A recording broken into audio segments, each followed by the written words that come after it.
хичээлийг сонгосон оюутан залуустаа баярлалаа. За онлайн хичээлээ эхлэе. За манай сэргийгдэх хэмжээний хөтөлбөрийн суур хичээл мэргэжлийн анхны хичээл сонголт учраас өөрийгөө товч танилцуулъя.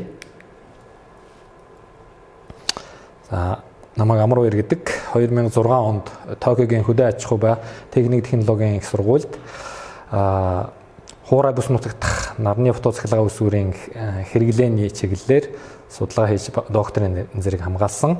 За түүнээс хойш 2010 он хүртэл Японы Цукуба хот дахь аж үйлдвэрийн дэвшил технологийн үндэсний төвд нарны зайны судалгаа хийж хагаад 2010 оноос хойш их сургууль багшилж байгаа.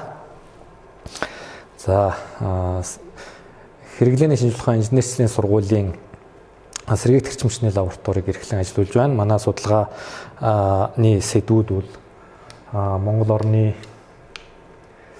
нарны энергийн нөөцийг хэмэл дагуулын мэдээ ашиглан тодорхойлох судалгаа. За говийн бүс дэх нарны зайн дэлгэцийн урт хугацаанд бүтээмж илэгдлийн судалгаа. За халаалан зориулсан вакуум холойт нарны коллекторын системийн ашиглалтын наривчилсан анализ. За нарны энергиэр агаар халаах системийн судалгаа хөгжүүлэлт.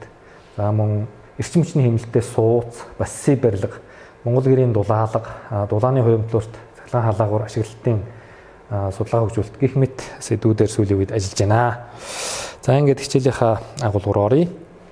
За нарны зайн технологийн үндэс хичээлийн зорилго бол нарны зайн технологийн үндэсийг ойлгож, түүнийг зохистой ашиглах инженерчлэлийн арга ухаанд суралцах нь тухай зорилго байна.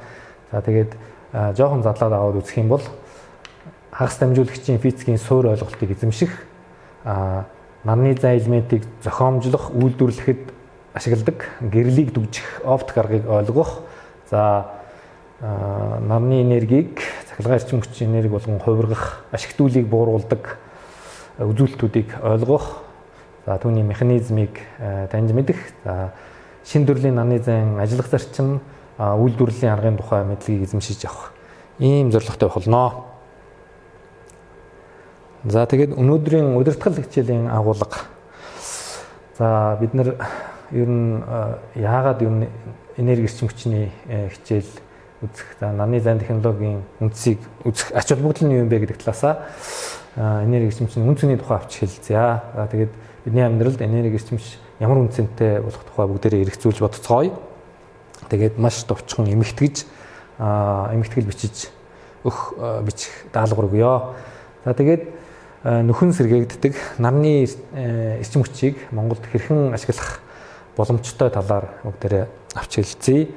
За мөн нарны зайн технологиг Монголд одоо зөв зохистой нутагшуулахын тулд юу хийх ёстой вэ гэдгийг энүүд авч үзье.